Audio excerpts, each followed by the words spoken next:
హరి ఓం శ్రీ గురుభ్యో నమ. బలయుతులకు దుర్బలులకు బలమెంవడు, నీకు నాకు బ్రహ్మాదులకు బలమెంవడు, ప్రాణులకును బలమెంవండు, అట్టి విభుడు బలమసురేంద్ర. దిక్కులు కాలముతో ఏ దిక్కున లేకుండు, కలుగు దిక్కుల మొదలై దిక్కుగలలేని వారికి దిక్కయ్యడివాడు నాకు దిక్కు మహాత్మా. కాలరూపంబుల క్రమ విశేషంబుల అలగు గుణాశ్రయుండైన విభుడు, సత్వబలేంద్రియ సహజ ప్రభావాత్ముడై వినోదంబున అఖిల జగము కల్పించి రక్షించు ఖండించు అవ్యయుండు. అన్ని రూపములందు అతడు గలడు, చిత్తంబు సమముగా జేయుము మార్గంబు దప్పిని వర్తించు చిత్తంబు కంటే, మార్గంబు తప్పి వర్తించు చిత్తంబు కంటే వైరులంవరు. చిత్తంబు వైరిగాక చిత్తమును నీకు వశముగా చేయవయ్యా.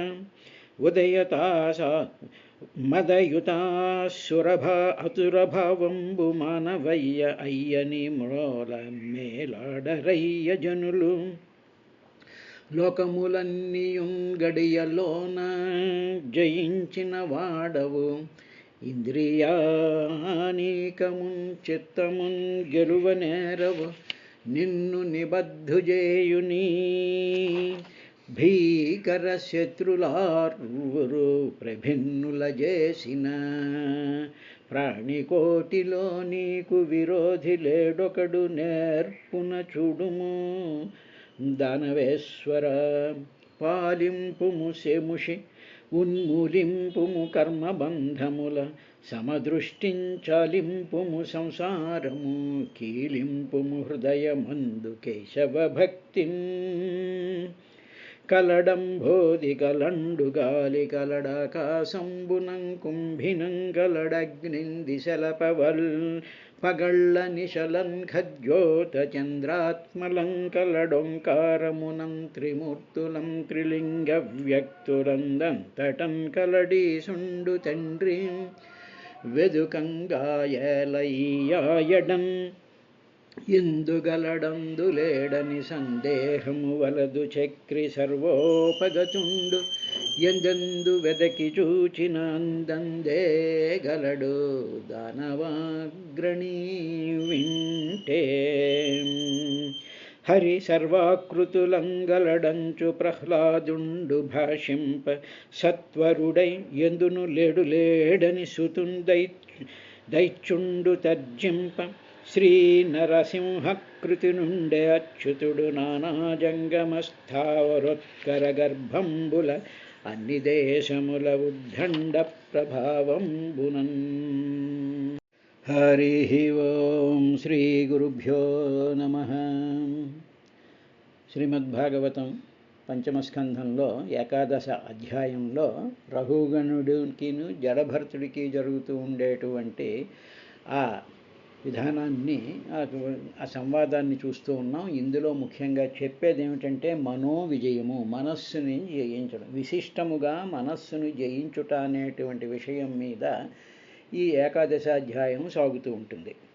ఆయన ఏమన్నాడు అంటే, అకోవిద కోవిదవాదవాన్ వధస్యధోనాతి విధాం వరిష్ఠ నసూరయో హి వ్యవహారమేనం తత్వాం అమర్ష్యేన సహ అమనంతి అంటారు. అంటే అస్సలైనటువంటి తత్వం తెలిసినటువంటి వాళ్లకు ఈ ప్రపంచ వ్యవహారం అంతా కూడా యథార్థము కాదు అని మాత్రమే వాళ్ళు చెప్తున్నారు. ఇదంతా ఏది యథార్థం కాదు అనేటువంటి విషయాన్నే చెప్తూ ఉన్నారు. ఇది మిథ్యాభూతమైనటువంటిది, అది ఆ విధంగా కనిపిస్తూ ఉంటుంది అనేటువంటి విషయాన్ని చెప్తూ ఉన్నారు. ఇక్కడ మనకి కొంచెం సైన్స్ సంగతి తెలుసు కాబట్టి మనం జాగ్రత్తగా ఏమండి, కనిపిస్తున్నది ఏది నిజం కాదు అన్నారు.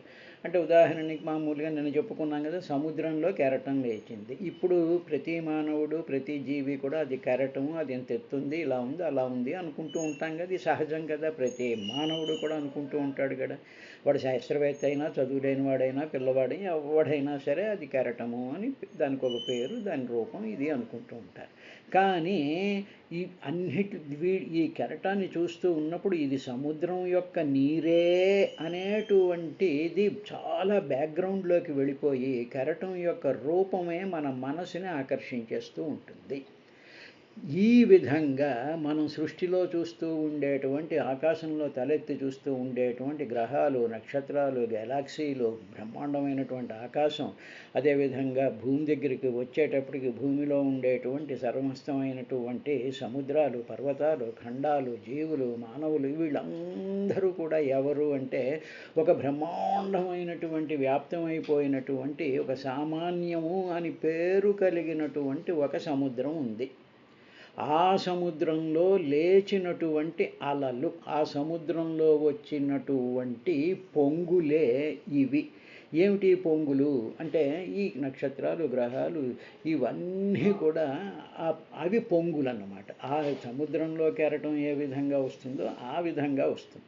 ఇప్పుడు మనం నక్షత్రాలని, గ్రహాలని, సూర్యుడిని, ఆకాశాన్ని వీటి కిందే చూస్తూ ఉన్నాం. కానీ వాటి సముద్రం కెరటంలో ఉండేటువంటి నీరుని మనం ఆ ఎగ్జాంపుల్ తీసుకుంటే నీరు అని చెప్పి మనం ఊహించగలుగుతున్నాం. కానీ ఇక్కడికి వచ్చేటప్పటికి ఏమిటా నీరు అనేటువంటిది మనం ఊహించలేకపోతున్నాం. ఇది వచ్చిన గొడవ. కాబట్టి ఇటువంటి దాన్ని అలా ఊహించలేకపోవడానికి కారణం ఏమిటి అంటే మానవుడి యొక్క మనసయ్యా అని చెప్పి ఇదంతా కూడా మిథ్యాభూతం, ఇట్ అపియర్స్ లైక్ దట్ అనేటువంటి విషయాన్ని చెప్తూ ఉన్నారు. అదేవిధంగా మామూలుగా బంగారం ఉందనుకో, నగలు, బంగారము అన్ని బంగారమే ఏ విధంగా అప్పీర్ అవుతోంది అంటే నగల రూపంలో అప్పీర్ అవుతోంది. కాబట్టి మానవుడు దేనితో లావాదేవీలు పెట్టేసుకుంటున్నాడు అంటే ఆ నగలతో లావాదేవీలు పెట్టుకుంటున్నాడు. పెట్టుకుని ఏం చేస్తున్నాడు, దాని నుంచి ఆ నగర రూపంలో ఉండేటువంటి దాని గురించి సంతృప్తి పడిపోతూ ఉన్నాడు. ఇప్పుడు ఆ నగలన్నింటినీ ముద్ద చేసేసేసి ఓ బంగారం ముద్ద పెట్టామనుకోండి, అక్కడ దాన్ని ఎవడన్నా పెట్టుకుంటాడా? దాన్ని పెట్టుకోడు కదా. అది దాని నామరూపాత్మకంగా అంతా కరిగిపోయి ఒక ముద్ద అయిపోయినప్పుడు అప్పుడు అది సామాన్యము, అది విశేషం కాదు. ఆ బంగారం ముద్దలో నుంచి నగలన్నీ కూడా విశేషాలు, అది సామాన్యము. కాబట్టి ఇవన్నిటిని కూడా కరిగించేస్తాయి. ఈ నక్షత్రాలు, గ్రహాలు ఇవన్నిటిని ఉదాహరణకి పెద్ద గంగాళంలో వేసి వీటిలన్నిటినీ వేసి కరిగించేసామనుకోండి, కరిగించేస్తే దాంట్లో నుంచి ఒక బంగారం ముద్ద ఒకటి వస్తుంది. ఆ బంగారమే హిరణ్యవర్ణాం హరిణీం సువర్ణరజతస్రజాం చంద్రాం హిరణ్మయీం లక్ష్మీం. ఆ బంగారమే సామాన్యము, అదే ఆత్మ, అదే సర్వవ్యాపకమైనటువంటిది. ఈ ఎగ్జాంపుల్ని మనసులో పెట్టుకున్న తర్వాత ఆయన ఏమన్నాడంటే ఇదంతా మిథ్యేనయ్యా అన్నాడు.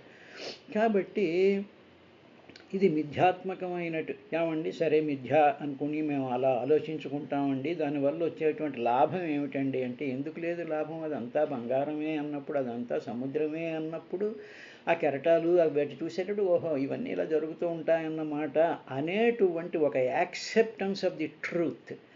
అది ట్రూత్. అది ఏది ట్రూత్ అంటే సముద్రం యొక్క నీరు ట్రూత్. ఏది నిజము అంటే అందులో లేచినటువంటి కెరటం నిజం, అది వ్యావహారిక నిజం, వ్యావహారిక సత్యం అంటారు. వ్యవహారంలో అది నిజము. సత్యము ఏమిటి అంటే సత్యము వేరు, నిజం వేరు. సత్యము ఏమిటి అంటే అది నీరు మాత్రమే. ఆ నీరులో ఒక పొంగు వచ్చింది. ఆ పొంగు రావడానికి కారణం ఏమిటంటే ఆ నీటిలో ఉండేటువంటి శక్తి, దాంట్లో ఉండేటువంటి ఎనర్జీ, దాంట్లో ఉండేటువంటి ఎనర్జీ వల్ల అది ఇలా పొంగింది. ఆ శక్తియే అమ్మవారు. కాబట్టి అందరూ కలిసి ఆ నీళ్లలోనే శక్తి ఉంది కాబట్టి ఆ నీళ్ళు ఇలా పొంగేటప్పటికి కెరటం యొక్క ఆకారం జరిగింది. అదేవిధంగా అమ్మవారి యొక్క శివశక్త్యాయుక్తో యది భవతి, యది అంటే ఈ ప్రపంచం అంతా భవతి పుడుతోంది. ఎవరు? శివశక్త్యాయుక్తో, శివుడు శక్తి యొక్క దానివల్ల ఇదంతా పుడుతోంది. కాబట్టి ఇప్పుడు మనం చూడవలసినటువంటిది ఏమిటి అంటే ఆ శివ ఆ శక్తినే అన్నిట్లోనూ కూడా చూడడం అనేటువంటిదే సాధనయ్యా. మహాత్ములైనటువంటి వాళ్ళు ఆ విధంగా చూస్తారు అన్నాడు. సరే, ఇది పక్కన పెడదాం. ఇప్పుడు సత్వం విచారం చేస్తే ఇదంతా కూడా యథార్థం కాదు అన్నారు కదా. అవి నిజంగా యథార్థమే కాదు. ఉదాహరణకి నీరు ఉందనుకోండి, దానికి కొంచెం సైన్స్లో వెళదాం. నీరు ఉందనుకోండి, నీరేమిటి H2O, 2 హైడ్రోజన్ ఆటములు, 1 ఆక్సిజన్ ఆటము. ఇప్పుడు మనం దాన్ని ఎలా చూస్తున్నాం? నీరు కింద చూస్తున్నాం, ఒక పారేటువంటి ఒక విధానం కింద చూస్తున్నాం, మంట నడిపేటువంటి విధానం కింద చూస్తున్నాం, దాహం తీర్చేటువంటి విధానం కింద చూస్తున్నాం, ఒళ్ళు శుభ్రపరిచేటువంటి విధానం కింద చూస్తున్నాం. కానీ మనం H2O కింద చూడటం లేదు. ఇప్పుడు యథార్థం ఏమిటి, అసలైనటువంటి సత్యం ఏమిటి అంటే 2 హైడ్రోజన్ ఆటములు, 1 ఆక్సిజన్ ఆటము, H2O, అంతే. కానీ ఇప్పుడు మనం దాన్ని ఎలా చూస్తున్నాం? H2O కింద HO అనేటువంటి యాటమ్స్ అలా చూడటం లేదు. ఎలా చూసేస్తున్నాం? నీటి కింద చూసేస్తున్నాం. అదేవిధంగా మన శరీరంలో ఉండేటువంటి ప్రతి పదార్థము కూడా అణువులతో కూడుకున్నటువంటిది. ఏమంటే అణువుల వరకేనా అండి అంట. హెచ్ కింద ఓ కింద చూసామనుకోండి. ఇప్పుడు హైడ్రోజన్ ఆటం తీసుకోండి, దాంట్లో ఏమిటి? ఎలక్ట్రాన్ ఉంటుంది, దాంట్లో ప్రోటాన్ ఉంటుంది, దాంట్లో ఎలక్ట్రాన్ ఉంటుంది, ప్రోటాన్ ఉంటుంది. ఆక్సిజన్ ఆటంలో కూడా ఎలక్ట్రాన్లు ప్రోటాన్లు ఉంటాయి. ఇప్పుడు కొంచెం లోపలికి వెళ్ళి చూసామనుకోండి, అప్పుడు ఆ హెచ్ అనేటువంటి యాటములో ఎలక్ట్రాన్ ఉంది, ప్రోటాన్ ఉంది, మధ్యలో స్పేస్ ఉంది. అదేమో ఎలక్ట్రికల్ ఛార్జ్ ఉంది, దీని పాజిటివ్ ఛార్జ్ ఉంది, మధ్యలో స్పేస్ ఉంది, ఒకదాన్నొకటి ఆకర్షించుకుంటూ ఉంటాయి. ఇవన్నీ ఎక్కడి నుంచి వచ్చాయి? యథార్థం. ఇవన్నీ ఎక్కడ? హైడ్రోజన్ ఆటంలో ఉండేటువంటి ఎలక్ట్రాన్ ఎక్కడి నుంచి వచ్చింది? ప్రోటాన్ ఎక్కడి నుంచి వచ్చింది? ఆ మధ్యలో స్పేస్ ఎలా ఫార్మ్ అయింది? ఎలక్ట్రాన్ తిరుగుతూ ఉండేటప్పుడు దాంట్లో కాలం ఎలా వచ్చింది? ఇవన్నీ దేనిని ఆధారం చేసుకుని, దేని మీద ఇవన్నీ మనకు కనిపిస్తున్నాయంటే ఆ ఆధారమే పరమాత్మ, ఆ ఆధారమే చైతన్యం. కాబట్టి మనం సృష్టి అంతా చూస్తున్నాం అనుకోండి, చూస్తూ ఉండేటప్పుడు సృష్టి అంతా కూడా మామూలుగా పదార్థంతో కూడుకుని ఉంది. మనకు కనిపించేటువంటి దృశ్యమాన జగత్తు వరకు చూద్దాం, ఇదంతా పదార్థంతో ఉంది. ఇప్పుడు పదార్థాన్ని విశ్లేషణ చేసేటప్పటికి ఏమవుతుంది? పరమాణువుల కింద ఉన్నాయి. పరమాణువులేమో ఎలక్ట్రాన్, ప్రోటాన్లు, న్యూట్రాన్స్ వీటి కింద ఉన్నాయి. ఇవన్నీ తిరుగుతూ ఉన్నాయి. ఇప్పుడు మనం ఏమిటి చూస్తున్నాం? అలా చూడకుండా పంచదారని, బెల్లం అని, మామిడి పండు అని, ఇంకోటని, మానవుడి శరీరం అని, మాంసం అని, ఎముకలని, ఇవన్నీ పదార్థాలేగా. పదార్థాల లోపల ఏమున్నాయి? అణువులు ఉన్నాయిగా, పరమాణువులు ఉన్నాయిగా. పరమాణువుల లోపల ఏమున్నాయి? ఎలక్ట్రాన్లు, ప్రోటాన్లేగా ఉంటాయి. అవన్నీ తిరుగుతూ ఉన్నాయిగా. ఇప్పుడు నువ్వు నీ దృష్టి ఓహో ఇదంతా, ఈ శరీరం అంతా కూడా పరమాణువులతో కూడుకుంది, పరమాణువుల లోపల ఎలక్ట్రాన్లు, ప్రోటాన్లు, న్యూట్రాన్లు అనేటువంటివి ఉన్నాయి, అవన్నీ తిరుగుతూ ఉన్నాయి. ఆ తిరుగుతూ ఉంటే లోపల తిరుగుతోంది అంటే కాలం పాటు తిరుగుతుందిగా. ఇంత దూరం తిరుగుతోంది అంటే ఇక్కడి నుంచి అక్కడికి వెళ్ళింది అంటే కాలంలో వెళ్ళినట్టేగా. సో కాలంలో కూడా మనలోనే ఉంది. ఇప్పుడు మానవుడి యొక్క శరీరాన్ని ఆ విధంగా చూసుకున్నట్లయితే ఏమిటి? పరమాణువుల యొక్క సముదాయం, ఎలక్ట్రాన్, ప్రోటాన్ల యొక్క సముదాయం. దాని వెనుక ఇవన్నీ ఎక్కడ, దేని మీద ఆధారపడి ఉన్నాయి అంటే ఆత్మ చైతన్య ప్రకాశం అనేటువంటి తెర మీద ఇవన్నీ ఉన్నాయి. సో మనం బయటకు చూసాము అంటే ప్రపంచం అంతా పరమాణువులు, యాటమ్స్తో కూడుకుని ఉందిగా. కాబట్టి ఇవన్నీ కూడా ఎక్కడి నుంచి ఉన్నాయి అంటే ఆ యథార్థమైనటువంటి సామాన్యమైనటువంటిది. ఆ సముద్రం, అది దాని సముద్రము అనుకున్నట్టయితే, అది సామాన్యం అనుకున్నట్టే యథార్థమైనటువంటి స్థితి అది.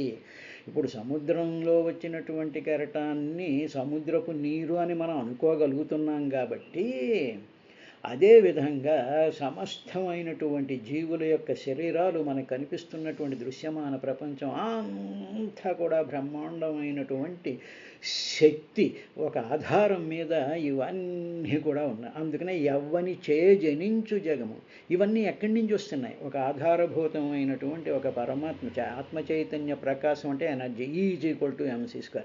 దాంట్లో నుంచి ఇవన్నీ వస్తున్నాయి. కాబట్టి యథార్థమైనటువంటి స్థితిని మహానుభావులైనటువంటి వాళ్ళు చూస్తారయ్యా. అందువల్ల వ్యావహారిక సత్యంలో ఇవన్నీ కరెక్టే. మనిషి ఉన్నాడు, కొండ ఉంది, నీళ్లున్నా ఉన్నాయి, ఇవన్నీ వ్యావహారికం అంటే టు డీల్, మనం లావాదేవీలు జరుపుకునేంత వరకు ఇవి కరెక్టే. కానీ కొంచెం లోపలికి వెళ్ళి చూస్తే సముద్రంలో ఉండేటువంటి కెరటంలో ఏముంది అంటే అది సముద్రపు నీరే అన్నట్టుగా చూడగలిగితే ఇదంతా కూడా ఒకటే. అందువల్ల ఏమిటి? ఓ స్త్రీ పురుషులు ఉన్నారనుకోండి, వాళ్ళలో పదార్థం ఉంది, ఇది పదార్థం, అదే పదార్థం, ఇవి ఎలక్ట్రాన్లు, అవి ఎలక్ట్రాన్లు, వాటి మధ్యలో ఉంది. కానీ ఏమైపోయింది? ఎందుకు ఆకర్షణ వస్తుంది? ఎందుకు సృష్టి వస్తుంది? ఏమిటి ఇదంతా అంటే ఇదంతా కూడా మిథ్య. మిథ్య అంటే లేనిది ఉన్నట్టుగా కనిపించడం. ఏమిటి ఉంది అంటే ఈ ఎలక్ట్రాన్లు, ప్రోటాన్లు, ఈ ఎనర్జీ ఇది మాత్రమే ఉన్నది. కానీ ఇది ఎలా కనిపిస్తోంది? శరీరాల కింద కనిపిస్తోంది, నక్షత్రాల కింద కనిపిస్తోంది, స్పేస్ ఆకాశం కింద కనిపిస్తోంది, తిరుగులాట కింద కనిపిస్తోంది, సుఖదుఖాల కింద కనిపిస్తోంది. ఇదంతా కూడా ఈ చైతన్య ప్రకాశం అనేటువంటి తెరలో నుంచి వచ్చి ఆడుతున్నటువంటి అనిత్యమైనటువంటివి అనేటువంటి విధానంగా అనుభవంలోకి వచ్చింది. కాబట్టే సుఖబ్రహ్మ పరీక్షణ్ మహారాజుకి ఆ జడభరతుడి సంవాదంలో ఆయన చేత ఆ మాట అనిపించాడు. ఇది అయిన తర్వాత ఆయన ఇంకా ఏమన్నాడంటే ఇంకా కొంచెం షార్ప్గా వెళుతూ ఏమిటన్నాడంటే, తథైవ రాజన్ ఉరగార్హమేధవితాన విద్యోరు విజృంభితేషు న వేదవాదేషు హి తత్వవాద ప్రాయేణ శుద్ధోను చకాస్తి సాధు. రాజా, వైదిక వ్యవహారం కూడా లౌకిక వ్యవహారం వంటిదే. వైదిక వ్యవహారం అంటే వేదంలో చేసేటువంటి, వేదం చెప్పినటువంటి కొన్ని ఉన్నాయి చూసారా, అవి ఏమిటి అంటే గృహస్థాశ్రమానికి సంబంధించినటువంటి విస్తృతమైనటువంటి యజ్ఞయాగాదులు చేస్తూ ఉంటాంగా. వేదం అధికంగా బోధిస్తుంది. వేదంలో కృష్ణ యజుర్వేదం దగ్గరికి వెళ్ళామనుకోండి, అంటే బ్రహ్మాండమైనటువంటి యజ్ఞాలు, కొన్ని వందల రకాలైనటువంటి యజ్ఞాలు, యాగాలు, హోమాలు, క్రతువులు, వీటి గురించి చెప్తూ ఉంటారు. అదేవిధంగా వ్రతాలు, పూజలు, అనుష్ఠానాలు ఒకటి కాదు, వేదం నిండా కూడా విస్తృతమైనటువంటి ఈ యజ్ఞయాగాదులకి సంబంధించినటువంటి విశేషాలనే బాగా బోధిస్తూ ఉంటుంది వేదం. ఆ వేదం అది బోధించినప్పుడు ఏం చేస్తూ ఉంటారంటే వాటి యొక్క అర్థాన్నే తీసుకుంటూ ఉంటారు. అది ఏం చేసింది, ఇందులో నెయ్యి వెయ్యి అంటే ఇందులో నెయ్యి వేయడం, ఇందులో సమిధి వెయ్యి అంటే ఇందులో సమిధి వెయ్యడం అని ఆ వేదంలో ఉండేటువంటి ఆ పదాల యొక్క అర్థాలను మాత్రమే తీసుకుంటూ మొత్తం ప్రజలందరూ కూడా ఈ యజ్ఞయాగాదులు చేసేటువంటి వాళ్ళు, ఈ పూజలు, ఈ పునస్కారాలు ఇవన్నీ చేసేటువంటి వాళ్ళు ఆ పై కనిపించినటువంటి ఆ పదాల యొక్క అర్థాలను తీసుకుంటూ ఉండడంలో ఈ వేదాలు ఈ విధంగా చెలరేగిపోయాయ్యా అన్నాడండి. ఆయన వాడినటువంటి మాట అంటే ఉరుగార్హమేధవితాన విద్యా ఉరు విజృంభితేషు. వీటితో విజృంభించేసే వేదాలన్నీ కూడాను ఆ యాగం చేయి, ఈ యాగం చేయి, ఆ హోమం చేయి, ఈ హోమం చేయి, ఈ అభిషేకం చేయి, అది చేయి, అది చేయి అని చెప్పి విజృంభించేసేసే. ఇలా విజృంభించేసేటప్పటికీ అప్పుడు ఈ చేసేటువంటి వాళ్ళందరూ ఏమిటంటే వేదవాదేషు, అందులో ఉండేటువంటి మాటల్ని మాత్రమే పట్టుకుని వాళ్ళు ఈ పనులన్నీ చేసేస్తున్నారు. కానీ ఇంకా శుద్ధ దోషాలు లేనటువంటిది, సాధు చాలా మంచిదైనటువంటి తత్వవాద ప్రాయేణ నచకాస్తి. కానీ అందులో ఉండేటువంటి అసలైనటువంటి తత్వవాద, అందులో ఉండేటువంటి అసలైనటువంటి తత్వం ఏమిటి, యథార్థమైనటువంటి స్థితి ఏమిటి అనేటువంటి విషయం వీళ్ళు ఎవరికి కూడా చకాస్తి ప్రకాశించటం లేదు. వాళ్ళ మనసులో తట్టడం లేదు. అంతే.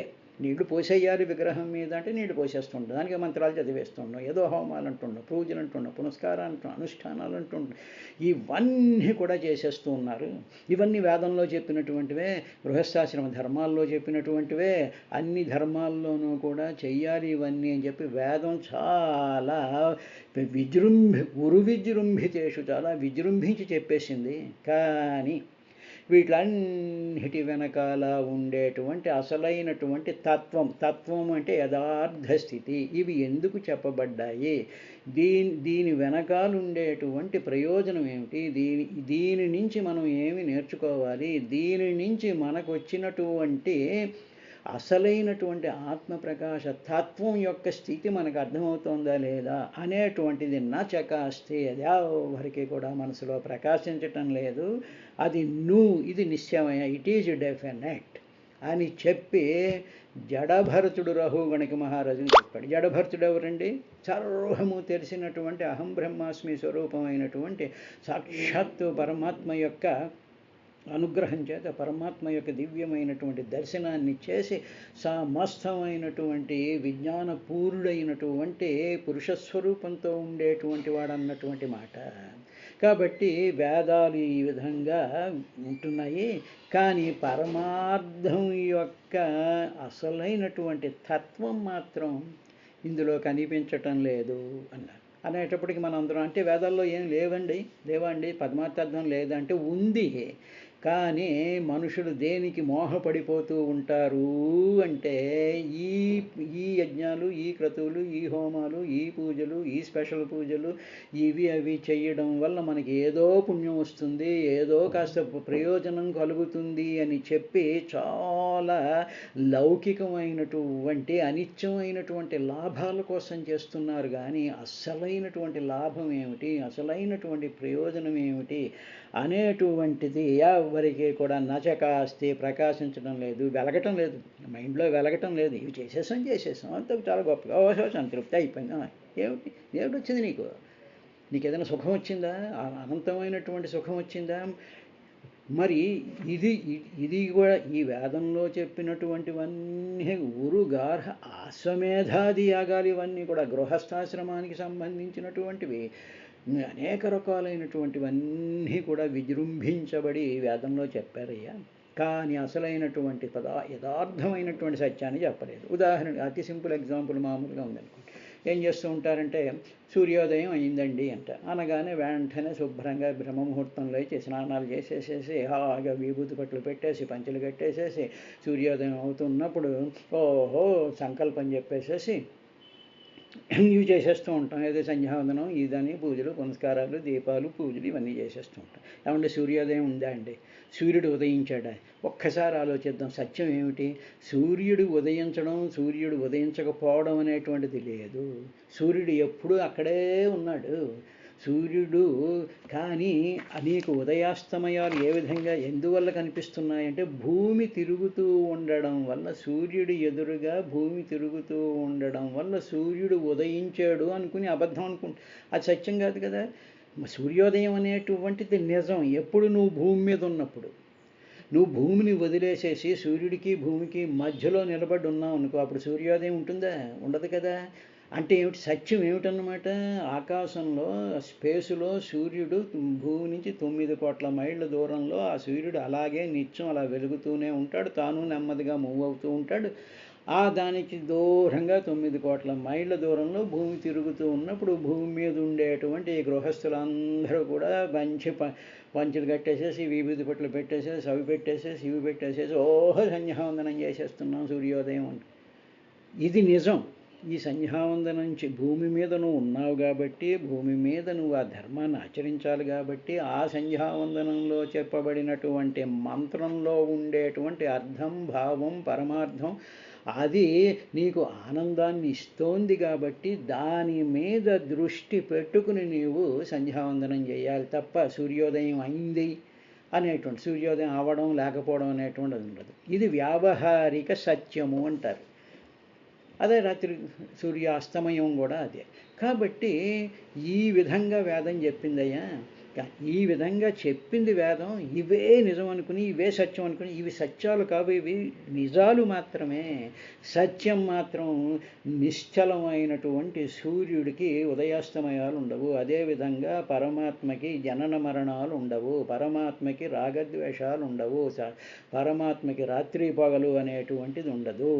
కాబట్టి ఆ పరమాత్మ సర్వవ్యాపకుడు. అన్నిట్లోనూ కూడా మన శరీరంలో ఉండేటువంటి పరమాణువుల్లో ఉండేటువంటి ఆ ఎలక్ట్రాన్లు, ప్రోటాన్లు, వాటికి సంబంధించి వాటిలన్నిట్లోనూ కూడా ఒక బ్రహ్మాండమైనటువంటి కాన్షియస్నెస్తో ఉండడం, చిత్ స్వరూపంతో ఆయన ప్రకాశిస్తూ ఉంటాడు అనేటువంటిది మాత్రం సత్యం.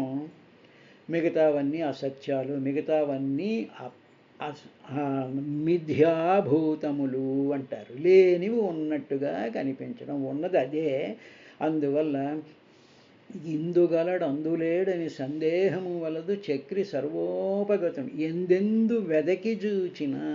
ఈ విధంగా వెతికి చూస్తే అందందే గలడు, అందులోనే ఉన్నాడయ్యా అని ఆయన చెప్పాడు. కాబట్టి ఇవి ఏమీ కూడా అసలైనటువంటి తత్వ విచారానికి నిన్ను దారి తీయటం లేదు. అసలు నేనెవరు అనేటువంటి ఆ ఆ ప్రోబింగ్, ఆ విచారణ జరగటం లేదు.